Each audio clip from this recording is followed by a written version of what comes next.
Greetings, all!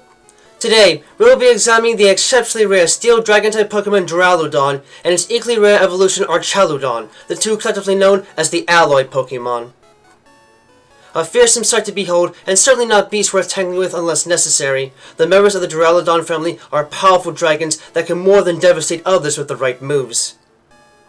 Duraludon have large, gleaming silver bipedal bodies with two large flat-bottomed feet with a single cobalt blue claw on each foot and two smaller silver projections on the outer sides of each foot, as well as a cobalt blue underbelly, a short stubby tail, and a pair of arms with two blue bands each and no fingers, instead having a 5-pointed depression on the right arm and a 5-pointed projection on the other that fit together nicely to crush objects in their palms.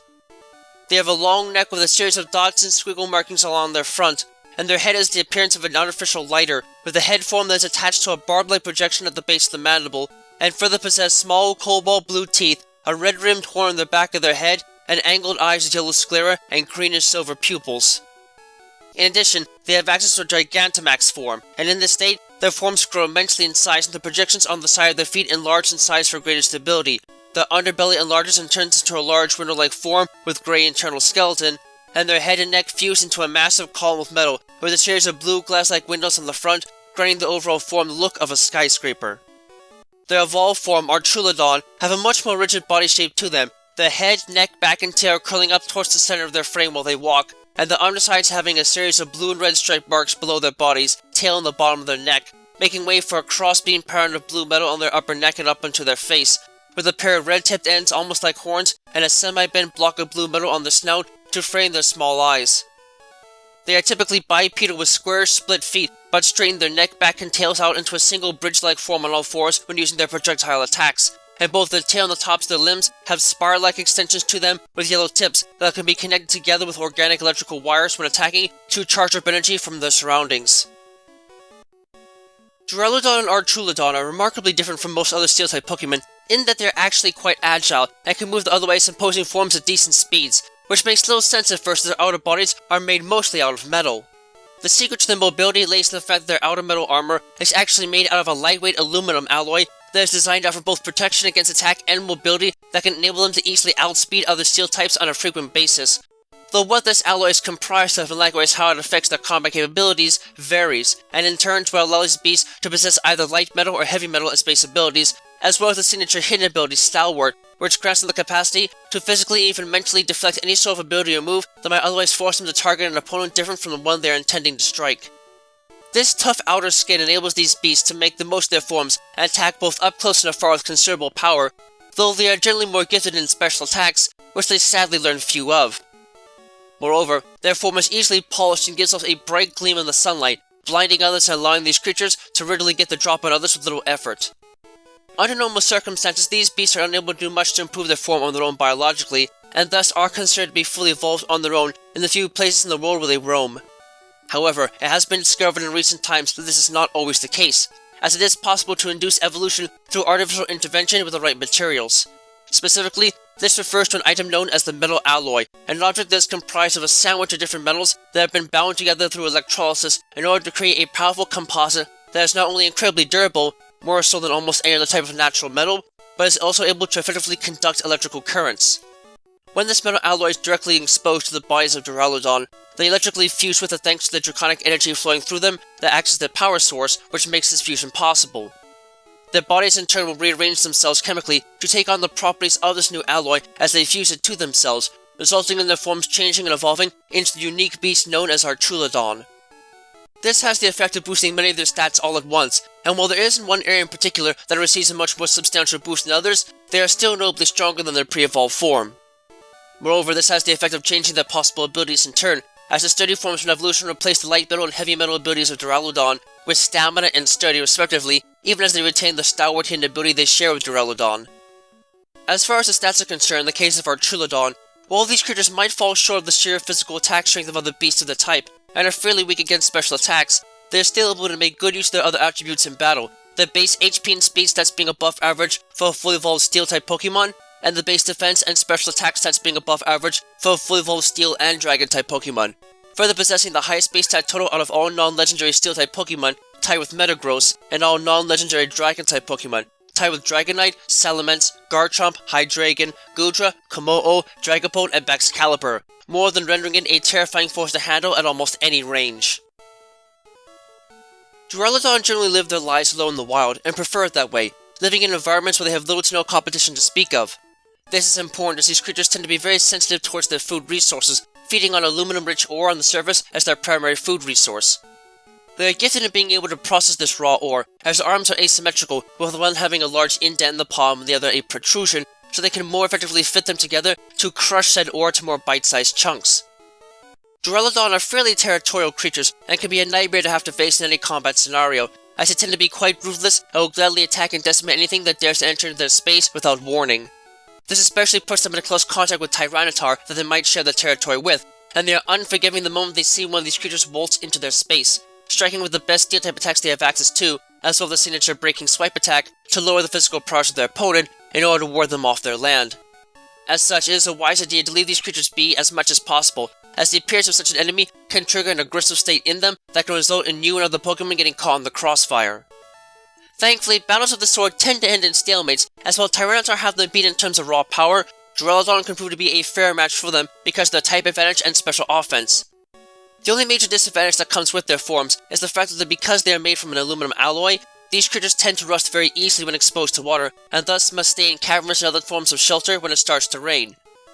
But, as an upside, the aluminum oxide coating that forms on the outside of their bodies helps to protect the rest of their form from corrosion, so a little rust isn't necessarily a bad thing for them.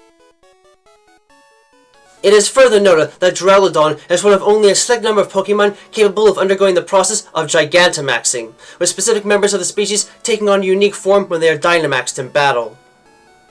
In this state, the forms of these creatures stretch upwards, the upper torso gaining a series of panels on their frames that look like windows and help the harness to absorb the Dynamax energy around them, glowing brightly from the profusion of energy flowing through them. In this state, Duraludon experiences an overall tempering of their form that makes all of the cells on the outermost part of their body extremely hard, even compared to those seen in other steel types, and their forms become so sturdy and resistant to damage, both externally and internally, that their forms become resistant to earthquakes, making it exceptionally difficult to actually topple them over. While this might only be a temporary state for them, the immense power that flows through them while in the state allows Duraludon to utilize a unique G-Max move known as G-Max Depletion, which takes the standard max Wormwood attack and infuses it with Dynamax energy charged pieces of metal that deplete the stamina of the opposition regarding the last move they used, allowing these monsters as a whole to use their Dynamax power to the fullest to keep anything that would dare to face them in combat from using their best moves for very long. The unique bodies of Archaludon are designed to be able to interact with their surroundings and potential threats by taking on one of two different forms. Normally, the elongated and oddly shaped forms of these species are curled up slightly so they can walk, their front and back curling up towards each other as they move to keep them more maneuverable and able to make the most of their odd anatomy to get out of range of the attacks of others. However, if they are sufficiently threatened, they will actually bend their entire torsos downward along with their tail and link together, spires erupting from the limbs as they retract and connect together through electrical wires in order to give them a form that closely resembles that of a suspension bridge. While this physical state limits their movement considerably, it also lowers the center of gravity and in turn makes it easier for them to remain stalwart and unflinching towards the attacks of others, no matter how severe they may actually be. This stance is so powerful in fact that they can use it to readily dig massive holes into mountainsides to feed on the ore they need to keep their unique form stable, and even if there is a cave-in, they won't be fazed by it in the slightest and will eventually just chew their way out of the collapsed cavern. In addition, these species are noteworthy in that they can use their body in this state to also charge up electrical energy from the air around them in the form of static electricity, using the metal alloy that comprises their body to conduct and store this electrical charge for later use. While it can take an entire combat turn in order to accomplish this, this also has the effect of raising their special attack stat as a part of the signature Electro Shot attack, firing the charged energy afterwards in the form of a powerful beam of electrical energy. This attack might not match the natural type assignment, but it is still an immensely powerful weapon that can deal massive amounts of damage and can even be fired right away after charging if it is raining, since that will make their bodies even more conductive than normal, overall giving these beasts a powerful weapon that only grounded foes might have the chance to take head-on without any serious negative consequences. These dragons might certainly look more than a bit funny to some, but laughing at them in their presence is likely not the wisest idea that one could possibly have. Duraludon's unique body form does tend to resemble lighters that you see in a convenience store, but the natural powers make them a severe threat to deal with if they can't be taken out quickly, as they can use their bodies to supercharge their special attacks to hit fast and hard from a considerable distance. I have to say, though, that they've got extremely sleek and futuristic looks to their body, made of gleaming metal in such an abstract shape. It's almost hard to believe that they're actual natural life forms at all. They are, though, and given how territorial they're known to be, their hissing cry should be taken as a signal to get as far away from them as you possibly can if you don't want to meet a dire fate. Archaludon are equal parts intriguing and confusing for me, but that just makes them all the more interesting, given the extra power their evolution can provide them, as well as access to some new moves in the process. They might not seem like a huge upgrade from Duraludon, but even a bit of extra power across the board can make all the difference, and these bridge-like beasts can more than show that sort of power they possess when it comes time to blast an opponent to smithereens from a distance. Gleaming in bright sunlight and more than able to blast apart those that dare to violate their territory, the members of the Duraludon family are fascinating beasts that can make themselves worth taking seriously in any fight or at any range. It may take a while for them to get access to any decent special attacks naturally, and a bit of artificial help to help maximize their true combat potential, but these beasts can more than be worth the effort if you need a sturdy fighter that can take a hit in close quarters and blast those apart that can't finish the job right away.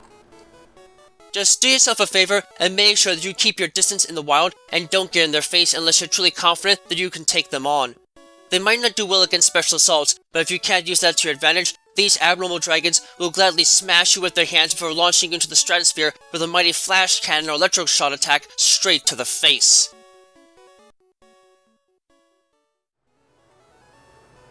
Thank you all for watching this video. It always brings me great joy to see others enjoying the work I do to try and make the world of Pokemon and the fascinating creatures that lay inside of it feel as real as they possibly can. If you really enjoy my work, please feel free to leave a comment and subscribe, as I always do my best to respond to any and all comments that are left on my videos. In addition, if you wish to learn more about my work and help support it, you can find links to my Patreon page, as well as email and other contact information to my work on DeviantArt in the video description down below. Furthermore, you can find a link to my Discord server there as well if you'd like to get a first glimpse at what videos are coming up next and converse with other fans of the world of Pokemon. Thank you for taking the time to watch this, and have a wonderful rest of your day.